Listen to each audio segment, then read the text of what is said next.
E aí pessoal, tudo tranquilo? Seja bem-vindo ao nosso canal. O vídeo de hoje é sobre fundos imobiliários e ações. Qual o melhor para investir?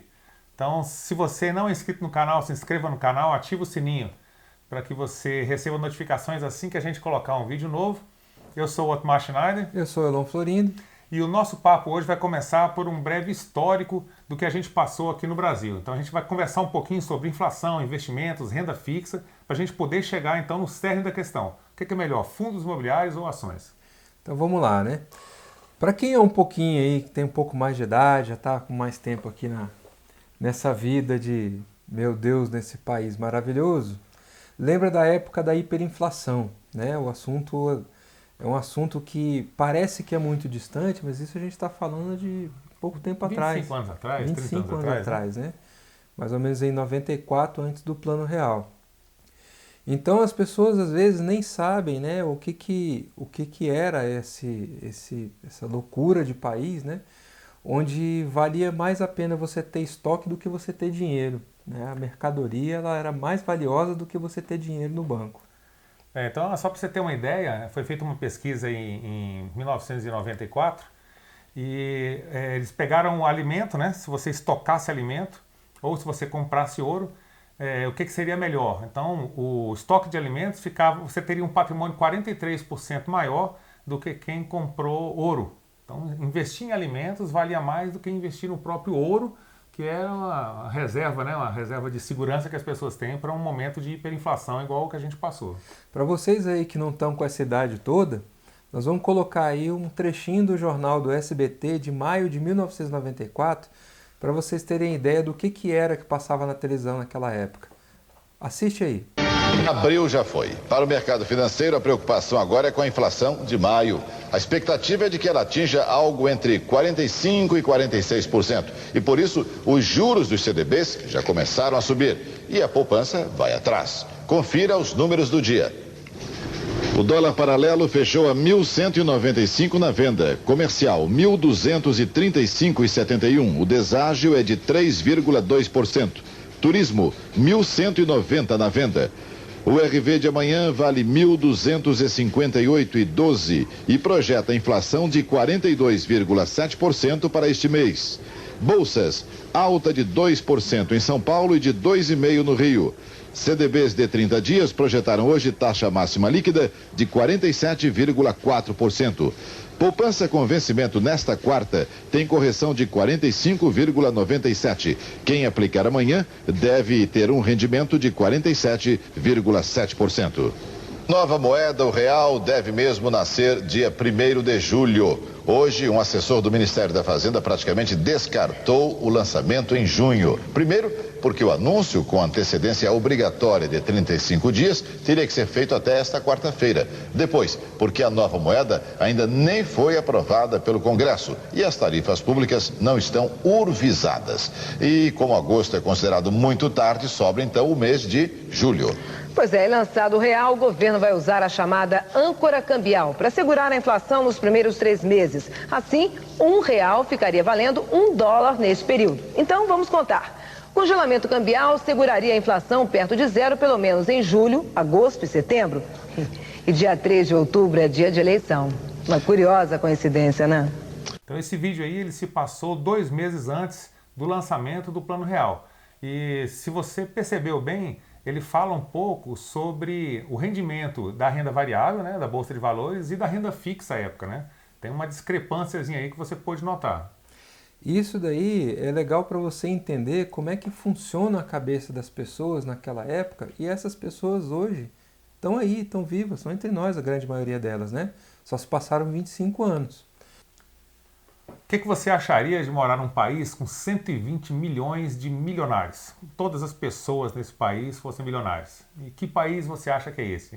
Emirados Árabes, Dubai, o Brasil, Estados Unidos? Onde é que você acha que isso poderia acontecer? Pois é, era o Brasil. Olha só, quanto é que valia o salário mínimo no Brasil naquela época? Divulgado o novo valor do salário mínimo que entra em vigor hoje. O novo mínimo para os meses de julho e agosto é de R$ 4.639.800 cruzeiros. Esse novo salário mínimo vai ficar congelado até 31 de agosto. Ele já nasce abaixo de 100 dólares e não deve passar de 50 dólares no fim do mês que vem. Agora, em julho, 16 milhões de trabalhadores e 11 milhões de pensionistas e aposentados vão ter de sobreviver com o mínimo do mês passado, que está sendo pago até quarta-feira. E pela inflação esperada nos próximos 30 dias, o poder de compra deles, este mês, não deve chegar a 2 dólares por dia, tanto quanto 4 passagens de ônibus em São Paulo, ou 3 litros de leite C no Rio. Então, a impressão de dinheiro, ela é a medida mais extrema que o Estado pode adotar para aumentar a liquidez corrente dentro do país. Então, nessa época aí de 80 e 90, depois você coloca no YouTube aí comerciais dos anos 80, dos anos 90, você vai ver o preço das coisas. Então você tinha lá que às vezes um aparelho de videocassete custava ali 4 milhões de dinheiros da época, uma bicicleta custava 100 mil dinheiros da época, 1 litro de leite valia 21 mil dinheiros da época. Então era uma coisa de maluco. Depois que o país passou por essa crise toda de liquidez, eles adotaram uma nova medida que foi emitir dívidas. E aí trocaram uma coisa pela outra e a gente chegou onde estava nessa bagunça toda. Então, fora essas duas formas que o governo tem de se alavancar, que é imprimindo dinheiro ou então emitindo dívidas, o governo ele pode também aumentar impostos, que é uma medida extremamente impopular, fazer o povo pagar por essa conta a mais do governo, ou então o governo ele cortar gastos. Só que existe uma pressão pública, né, a pressão do povo, para que o governo tenha cada vez mais serviços de qualidade, serviços públicos para a população. Então também é uma medida impopular. Então normalmente ou o governo imprime dinheiro, que é a pior medida de todas, ou ele emite dívida. Hoje em dia, né, nesses anos agora que a gente está passando, o governo está se alavancando emitindo dívida. Uma coisa interessante para ver, um exemplo esdrúxulo da história, foi a história da Alemanha. A Alemanha, no final da Primeira Guerra Mundial, ela teve uma hiperinflação, mas foi uma hiperinflação de verdade, né? Então cada dólar ficou valendo mais de 4 trilhões de marcos à época, né? Então era tanto dinheiro que foi imprimido para poder pagar as dívidas da Alemanha no pós-guerra, que as pessoas no inverno, em vez de sair para buscar lenha para se aquecer, elas queimavam dinheiro que saía mais barato e mais rápido, né? Para você obter ali o calor necessário naquela época do inverno alemão. Dinheiro virava pior do que dinheiro de banco imobiliário. As crianças brincavam com aquele negócio porque era um papel que não tinha valor nenhum. Então, como vocês viram lá no videozinho do começo, quando a gente mostrou para vocês lá, a renda fixa era uma coisa de maluco. A poupança pagava 43%, 47% e a Bolsa de Valores dava 2%. Então, a cabeça das pessoas na época não era em cima do mercado de capitais, era simplesmente utilizar para geração de juros. Então, haviam outras operações como overnight, uma série de coisas que faziam esse dinheiro, essa mágica do dinheiro multiplicar. Então a forma como as pessoas de mais idade enxergam o investimento era sempre caminhar para a renda fixa para o recebimento de juros e nunca ir para o mercado de capitais para a produção, porque ele não pagava quase nada naquela época, era 2% enquanto que tinha 47% na poupança. E isso montou no Brasil essa mentalidade do brasileiro de gostar da renda fixa. Isso aí faz o brasileiro rentista, né? Nós somos o país da renda fixa durante muitos anos.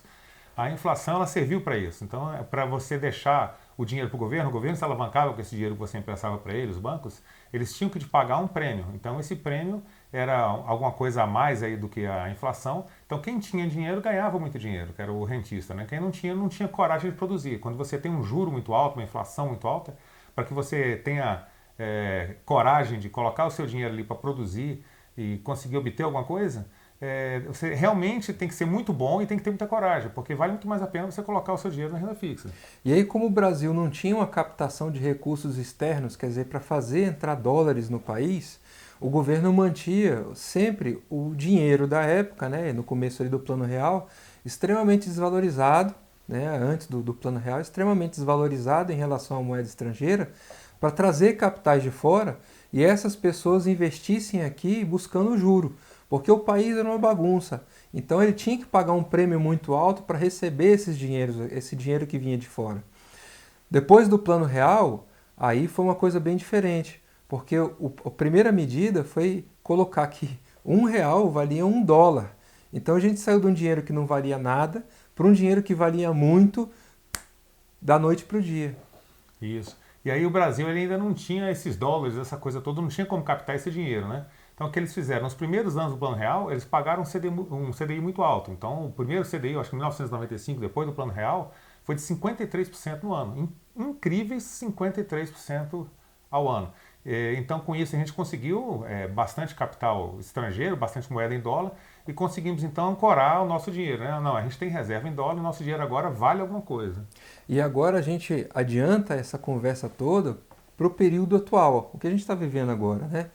Hoje isso não existe mais. Se você for fazer a conta direitinho de quanto está o CDI hoje, tirando o imposto de renda e a inflação, você vai ver que hoje ele está pagando aí menos de 1,70, 1,75. Menos de 1,5%, com certeza. Né? Então a cabeça agora mudou.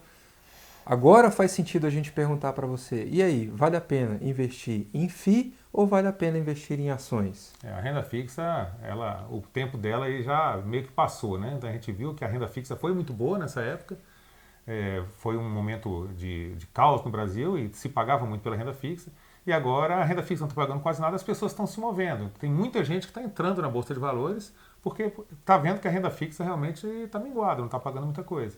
Aí quando a pessoa cai ali na Bolsa de Valores, ela pensa, e agora? Eu invisto em que aqui dentro, né? Que é a temática de hoje, FIIs ou ações? O que é melhor para você investir? E aí fica essa pergunta, tenta responder aí, Elon. Então vamos lá. Renda variável, ela varia, por incrível que pareça. E ela varia para cima, como também ela varia para baixo. Então você tem que estar preparado para isso, porque agora você não está mais emprestando dinheiro e colhendo juros. Agora você está colocando o seu dinheiro alocado a um tipo de risco. E quando a gente fala de risco, a gente não está falando de uma maluquice que o cara vai pegar seu dinheiro e tocar fogo, não. Esse risco é outra coisa. Esse risco significa que você está colocando o seu dinheiro em uma operação que ela não tem uma previsibilidade dessa rentabilidade. Ela tem uma estimativa, então você vai colocar para gerar um produto, esse produto vai ser vendido por um preço, esse preço tem uma margem, em cima dessa margem você vai receber o lucro. Então é isso que é a tal da renda variável. Uma coisa importante para você saber, um país para dar certo, ele tem que focar na produção. Então, quando os juros está baixo, ele estimula o empresário a investir. Porque se você paga um juro muito alto, ele vai preferir deixar o dinheiro dele parado do que colocar na produção. O risco dele é muito alto para ele produzir. Então ele tem que ter também um retorno bem elevado, muito acima da renda fixa. Então o ambiente agora está propício para a renda fixa por conta disso.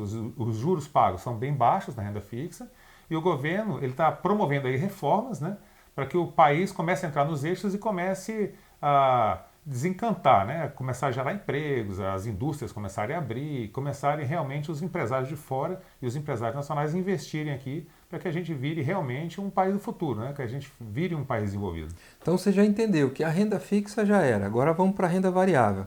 Dentro da renda variável você tem duas coisas que você vai escolher. Bom, eu vou escolher ações ou eu vou escolher fundos imobiliários. Qual que é a diferença dos dois? Quando você vai lá e compra uma ação, quando você compra uma cota de participação do negócio em uma empresa, o que você está comprando? Na verdade, você está comprando uma participação nos lucros. Então, quando você escolhe entrar numa empresa, você tem que entender o negócio da empresa. E aí existe uma coisa que a gente chama de círculo de competência. Você tem que trazer o estudo todo que você tem daquele negócio, entender como ele funciona, trazer aquilo para a forma como você entende. Então, eu quero entrar no setor de bebidas. Você vai entender como é que funciona o mercado, como é que é a distribuição, quais são as marcas, quais são as empresas mais importantes, como ela se financia, quais são os mercados, como é que é a distribuição. Não, eu quero entrar num banco. Então você vai entender como é que funciona um banco, o que é margem, o que é índice de Basileia. Então você tem que trazer todos esses conceitos para dentro da forma como você entende e a partir de agora você vai entender aquele negócio com o olho de dono. Então você vai passar a analisar as margens do negócio e assim por diante. Essas empresas elas vão ter duas características principais. Ou são empresas que elas vão ter destinado a um crescimento, quer dizer o seguinte, aquele dinheiro que você aportou lá na ação, ele vai ser convertido em investimento para ampliação do negócio, para ampliação de produção, para gerar mais produtos, para que esse produto gere mais lucro e você receba os dividendos dessa operação. E essa empresa ela vai reinvestir esses dividendos para que ela cresça e consiga ter um tamanho maior, um patrimônio maior e que ela consiga gerar mais produtos. Quando você entra numa empresa que ela já é uma empresa mais madura, aí é diferente, ela não tem mais muito para onde crescer. Então o que ela produz e gera de lucro, ela vai e entrega para você na forma de dividendos ou juros de capital próprio. Então quando você tem ações, você recebe dinheiro, você recebe o fluxo de caixa do seu investimento através de dividendos e juros de capital próprio, juros do capital próprio. Ela pode também aumentar o número de ações e te pagar uma coisa chamada bonificação. Como é que é nos fundos imobiliários, Schneider? Bom, nos fundos imobiliários, o que acontece? Não existe uma empresa que ela funcione sem um imóvel. Qualquer tipo de empresa ela precisa de um imóvel para funcionar. E quando a economia está crescendo, os imóveis ele também está crescendo junto. O mercado imobiliário ele cresce junto com a economia e quando a economia vai mal, o mercado imobiliário normalmente ele também vai mal. Então, quando uma empresa ela vai bem, quando as empresas elas começam a lucrar, elas começam a expandir a atividade delas, elas precisam de um imóvel maior, um imóvel melhor para ela se mudar. Então, isso aquece o mercado imobiliário. Então, o fundo imobiliário ele também consegue dentro dessa melhora da economia, captar um bom retorno, né? O problema é o seguinte, o fundo imobiliário ele é um pouco diferente das ações. As ações elas têm uma capacidade maior de crescimento, de pagar bons dividendos e crescer esse dividendo ao longo do tempo. Os fundos imobiliários que são lastreados em imóveis, não. Então o imóvel ele vai acompanhar mais ou menos ali a inflação, né? Algo muito certo, mas ele vai ter um aumento de valor de aluguel por metro quadrado conforme o ciclo imobiliário. Então ele também se beneficia, só que não da mesma forma. No entanto, os imóveis, eles têm um fluxo de caixa mensal. E esse fluxo de caixa mensal é extremamente importante, porque se você tem uma empresa, por exemplo, e o seu capital de giro diminui, você não consegue pagar suas contas, você quebra.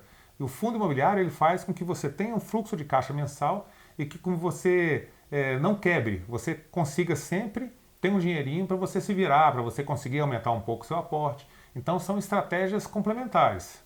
E aí é legal que você passe a pensar da seguinte forma. A cabeça do investidor ela não pode ser binária. Então hoje a gente escuta muita coisa aí pela internet, tem um monte de corrente que fala, não, eu só vou investir em ações, não, eu só vou investir em FII. E fica aquela rixa, cara, investe nos dois. Você pode se beneficiar do crescimento de empresas, você vai receber um fluxo de caixa também do mesmo jeito, proveniente dos dividendos e dos juros de capital próprio. A diferença é que ele não é mensal, ele vai ser trimestral.